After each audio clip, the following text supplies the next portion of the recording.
Physiognomy is the assessment of a person's character or personality from his or her outer appearance, especially the face. The term can also refer to the general appearance of a person, object, or terrain, without reference to its implied characteristics, as in the physiognomy of an individual plant or of a plant community. Credence of such study has varied from time to time. The practice was well accepted by the ancient Greek philosophers, but fell into disrepute in the Middle Ages when practiced by vagabonds and mountebanks. It was then revived and popularized by Johann Caspar Lavater before falling from favor again in the late 19th century. Physiognomy as understood in the past meets the contemporary definition of a pseudo-science. No clear evidence indicates physiognomy works, though recent studies have suggested that facial appearances do contain a kernel of truth about a person's personality. Physiognomy is also sometimes referred to as anthroposcopy, though the expression was more common in the 19th century when the word originated. Ancient physiognomy. Notions of the relationship between an individual's outward appearance and inner character are historically ancient, and occasionally appear in early Greek poetry. Siddhas from ancient India are also known to have defined samudrika lakshanam that identifies personal characteristics with body features. Chinese physiognomy or face reading reaches back at least to the Northern Song period. The first indications of a developed physiognomic theory appear in 5th century BC Athens, with the works of Zopyrus, who was said to be an expert in the art. By the 4th century BC, the philosopher Aristotle made frequent reference to theory and literature concerning the relationship of appearance to character. Aristotle was apparently receptive to such an idea, as evidenced by a passage in his prior Analytics. It is possible to infer character from features, if it is granted that the body and the soul are changed together by the natural affections. I say natural, for though perhaps by learning music a man has made some change in his soul, this is not one of those affections natural to us. Rather I refer to passions and desires when I speak of natural emotions. If then this were granted, and also that for each change there is a corresponding sign, and we could state the affection and sign proper to each kind of animal, we shall be able to infer character from features. The first systematic physiognomic treatise to survive to the present day is a slim volume, Physiognomonica, ascribed to Aristotle. The volume is divided into 2 parts, conjectured to have been originally 2 separate works. The first section discusses arguments drawn from nature or other races, and concentrates on the concept of human behavior. The second section focuses on animal behavior, dividing the animal kingdom into male and female types. For these are deduced correspondences between human form and character. After Aristotle, the major extant works in physiognomy are Polemo of Laodicea, De Physiognomonia in Greek, Adamantius the Sophist, Physiognomonica in Greek, an anonymous Latin author, De Physiognomonia. Ancient Greek mathematician, astronomer, and scientist Pythagoras, who some believe originated physiognomics, once rejected a prospective follower named Cylon because, to Pythagoras, his appearance indicated bad character. After inspecting Socrates, a physiognomist announced that he was given to intemperance, sensuality, and violent bursts of passion, which was so contrary to Socrates' image that his students accused the physiognomist of lying. Socrates put the issue to rest by saying that originally he was given to all these vices, but had particularly strong self-discipline. Middle Ages and Renaissance. The term was common in Middle English, often written as physiognomy or visnomy, as in the Tale of Berin, a spurious addition to the Canterbury Tales. I know well a by thy physiognomy, thy kind were to tell. Physiognomy's validity was once widely accepted. English universities taught it until Henry VIII of England outlawed beggars and vagabonds playing subtle, crafty and unlawful games such as physiognomy or palmistry in 1530 or 1531. Around this time, scholastic leaders settled on the more erudite Greek form physiognomy, and began to discourage the whole concept of physiognomy. Leonardo da Vinci dismissed physiognomy in the early 16th century as false, a chimera with no scientific foundation. Nevertheless, Leonardo believed that lines caused by facial expressions could indicate personality traits. For example, he wrote that those who have deep and noticeable lines between the eyebrows are irascible.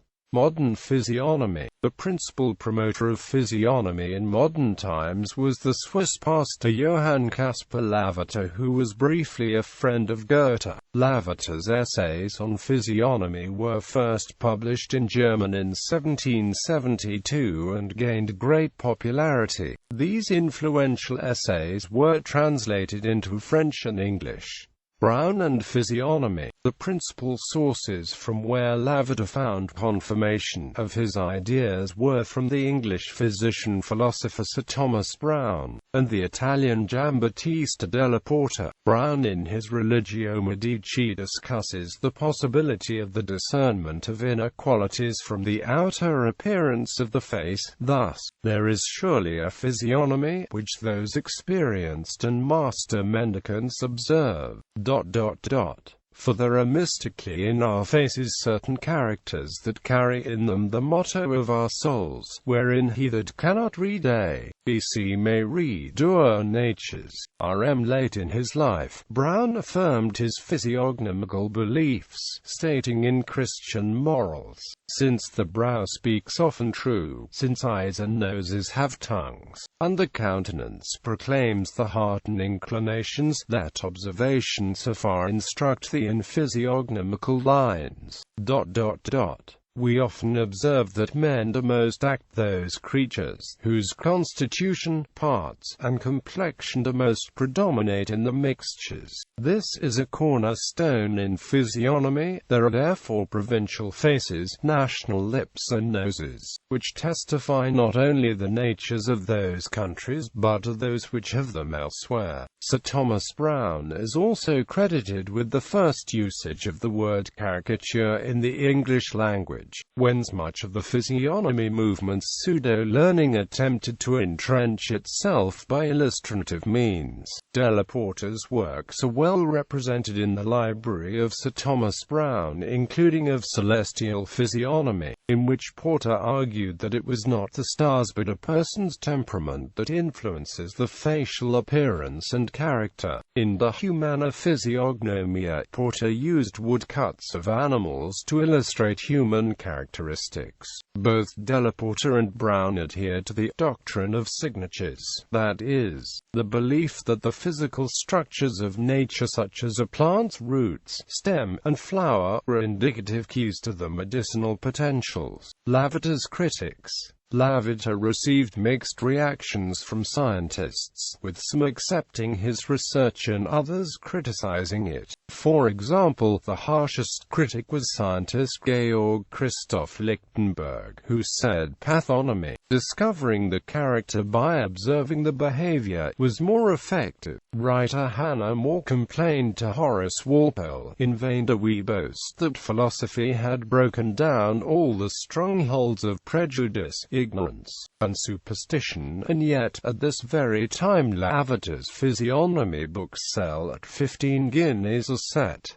Period of popularity. The popularity of physiognomy grew throughout the 18th century and into the 19th century, and it was discussed seriously by academics, who saw a lot of potential in it. Many European novelists used physiognomy in the descriptions of their characters, notably Balzac, Chaucer and portrait artists, such as Joseph Ducrot. A host of 19th-century English authors were influenced by the idea, notably evident in the detailed physiognomic descriptions of characters in the novels of Charles Dickens, Thomas Hardy, and Charlotte Bronte. In addition to Thomas Browne, other literary authors associated with Norwich who made physiognomical observations in the writings include Amelia Opie and George Borrow. Physiognomy is a central implicit assumption underlying the plot of Oscar Wilde's The Picture of Dorian Gray. In 19th-century American literature, physiognomy figures prominently in the short stories of Edgar Allan Poe. Phrenology, also considered a form of physiognomy, was created around 1800 by German physician Franz Joseph Gall and Johann Spurzheim, and was widely popular in the 19th century in Europe and the United States.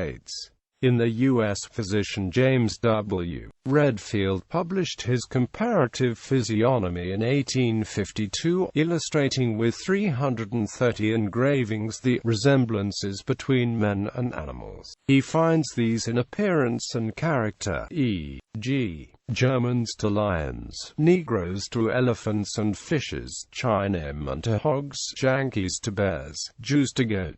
During the late 19th century, English psychometrician Sir Francis Galton attempted to define physiognomic characteristics of health, disease, beauty, and criminality, via a method of composite photography. Galton's process involved the photographic superimposition of two or more faces by multiple exposures. After averaging together photographs of violent criminals, he found that the composite appeared more respectable than any of the faces comprising it. This was likely due to the irregularities of the skin across the constituent images being averaged out in the final blend. With the advent of computer technology during the early 1990s, Galton's composite technique has been adopted and greatly improved using computer graphics software. In the late 19th century, it became associated with phrenology and consequently discredited and rejected. Nevertheless, the German physiognomist Karl Hutter became popular in Germany with his concept of physiognomy, called psychophysiognomy. Modern scientists now consider physiognomy a form of pseudoscience. Modern usage. Experimental evidence has shown that people regularly judge personality characteristics from facial features, and that these judgments are shared by others. It appears, moreover, that the same judgments occur cross-culturally. Research into the validity of these judgments has not been generally supportive, however. Nevertheless, later research in the 1990s indicated that three elements of personality in particular, power, warmth and honesty, can be reliably inferred. Some evidence indicates people can detect male homosexuality by looking at facial characteristics or at the pattern of whorls in the scalp, though subsequent research has largely refuted the findings on hair whorl patterns. Physical attractiveness can have a significant impact on an individual's employment prospects. Obesity is detrimental, often even before a job interview. A February 2009 article in New Scientist magazine reported that physiognomy is living a small revival, with research papers trying to find links between personality traits and facial traits.